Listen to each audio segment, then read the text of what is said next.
first heard about Writer in Portland when I was sitting in prison. I saw a flyer talking about a writing workshop they were going to have, and so I signed up. My workshop at Coffee Creek Correctional Facility was probably one of the best writing experiences I've ever had in my life. And the reason for that was that the women were so funny and so engaging, and they were totally committed to it. And from that, we all blossomed. And I think it actually helped set me on the right path to staying on sobriety and keeping me to where I want to go, because it made me open up a little bit and talk about, well, this is what I did, now how am I going to fix it and be a different, better person now. My role in the workshop was to facilitate women writing and to make sure that everything was safe, that there was a respectful community created, that people honored each other's writing and they got what they needed to get out of the writing experience. What they did was become a force for each other and a force for the language and stories that came through them. Kate is probably the coolest person I've ever met in my life. It was just, I felt that it was going to be safe, knowing like the energy in the room was great, and everybody was just so non-judgmental and just so accepting and happy to be there, and everybody was there for the same reasons. She was one of the first people to really open up, and she allowed people to see the split in themselves, allowed them to see that they had choices because she was recognizing her choice on what person she wanted to be. I have really big walls I put up around me. I don't like to let people know anything about me. I try to just appear like everything's fine, nothing's wrong with me.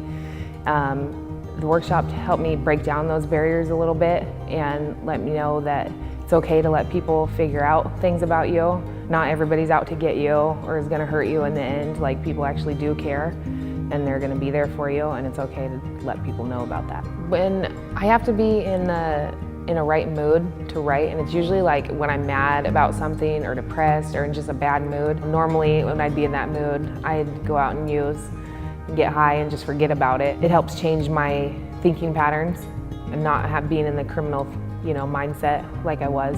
The reading thing I was really like up and down with. It wasn't until like that day of that I was like, okay, let's go. And I was so nervous doing it, but I was really happy that I got it in gear and just did it, even though it was out of my comfort zone. There is an edge to my voice not everyone picks up, but I still keep trying to appear tough. The edges that they think they can see, those are from her, not from me. Finding out where I fit, I'm still trying to work on that one. I'm doing what I'm supposed to be doing. I just completed treatment. I'm trying to go back to school to be a chemical dependency counselor, because people, that have been where I've been, and you can't actually pull out through it. So trying to figure out what I want to do with my life. I mean, I should have had it figured out by now, but I'm a little late bloomer, I guess. Right around Portland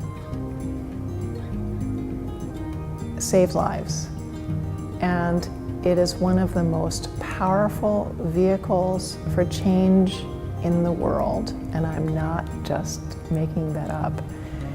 To connect people with the power of writing is to give them a lifeline to community, to their family, to resources, to education, to just about anything that can make a difference in the world.